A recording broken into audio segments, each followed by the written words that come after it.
কয়েকদিন ধরেই রাতে ঠিকমতো ঘুম হচ্ছে না। চোখ বন্ধ করলেই একের পর এক বীভৎস মুখ ভেসে ওঠে।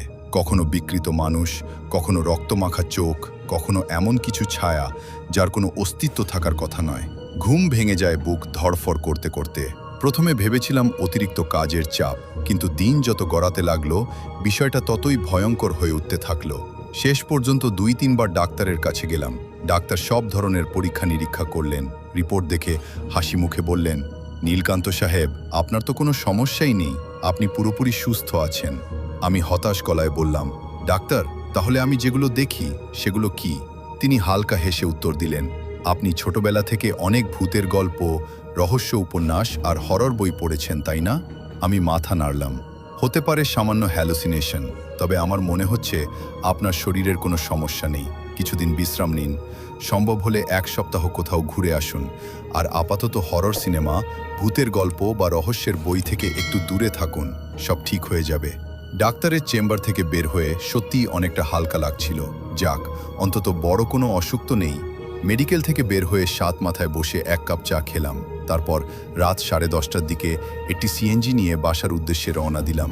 আমার মেস বগুড়া সরকারি আজিজুল হক কলেজের পেছনে জহুরুল নগর এলাকায়। এলাকাটা বেশ নিরিবিলি। কলেজের উত্তর পাশে অবস্থিত বহু পুরনো দুটি ছাত্রাবাস, তিতুমির হল আর মুন হল, প্রায় ৭ বছর ধরে পরিত্যক্ত অবস্থায় পড়ে আছে। হলের জানলাগুলো ভাঙা, দরজাগুলো অর্ধেক ঝুলে আছে।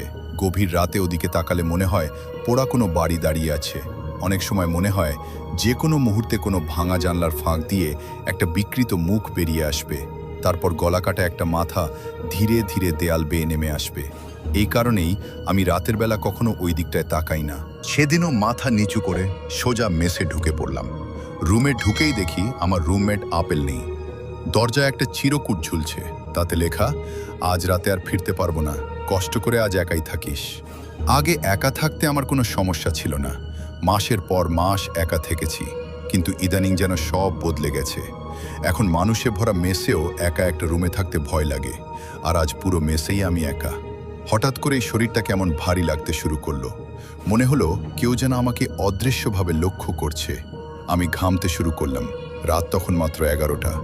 এই এলাকায় 11টা কোনো রাতই না, তখনও ছেলেমেয়েরা রাস্তায় চলাফেরা করে। তবু আজ চারপাশটা অস্বাভাবিক নীরব। নিজেকেই ধমক দিলাম, ধুর, এসব কি ভাবছিস? নিজেকে স্বাভাবিক করার জন্য পুরো বাসার দরজা জানলা একবার ঘুরে দেখে এলাম। তারপর হঠাৎ বুঝলাম প্রচণ্ড ক্ষুধা লেগেছে।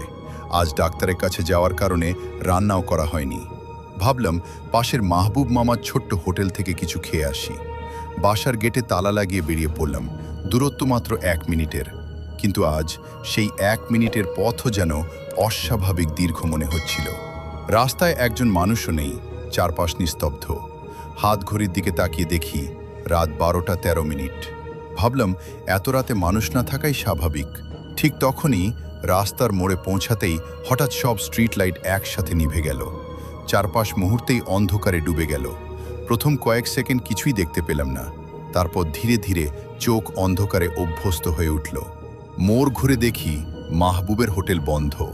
মনে হলো মাথায় যেন আকাশ ভেঙে পড়ল। ক্ষুধায় পেট মোচড় দিচ্ছে, কি করব বুঝতে পারছি না। ঠিক তখনই তিতুমির হোলের দিক থেকে এক বিকট চিৎকার ভেসে এলো। আমি থমকে দাঁড়ালাম, চারপাশে কেউ নেই। ভাবলাম হয়তো কোনো দুর্ঘটনা ঘটেছে। সাহস করে কয়েক পা এগোলাম। হঠাৎ ধপাস, 3 তলার একটা বড় জানলা ভেঙে নিচে পড়ে চুরমার হয়ে গেল। আমি স্পষ্ট দেখলাম দুটি জানলার একটি মাটিতে পড়ে আছে, অন্যটি আধ ভাঙা অবস্থায় ঝুলছে। 1 সেকেন্ডও দেরি করলাম না, দৌড়ে মেসের দিকে ছুটলাম। ভাবলাম পাশের মেসের ছেলেদের ডেকে নিয়ে আসব। দৌড়াতে দৌড়াতে নামহীন মেসের সামনে পৌঁছালাম।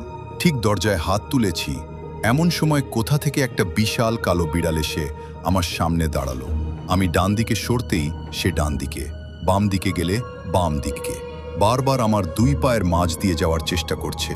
শৈশব থেকেই শুনে এসেছি, রাতে কালো বিড়াল যদি 2 পায়ের মাঝ দিয়ে যায় সেটা অশুভ। ভয়ে আমার বুক শুকিয়ে গেল। চিৎকার করতে চাইলাম, কিন্তু গলা দিয়ে কোনো শব্দ বের হলো না। মনে হচ্ছিল কেউ যেন আমার কণ্ঠ চেপে ধরে আছে।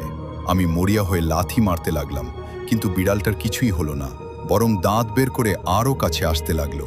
আমার শরীর কাঁপছে, ঘাম ঝরছে, মনে হচ্ছে বৃষ্টিতে ভিজে গেছি। ঠিক তখন হাত ঘড়িতে রাত 1টার অ্যালার্ম বেজে উঠল।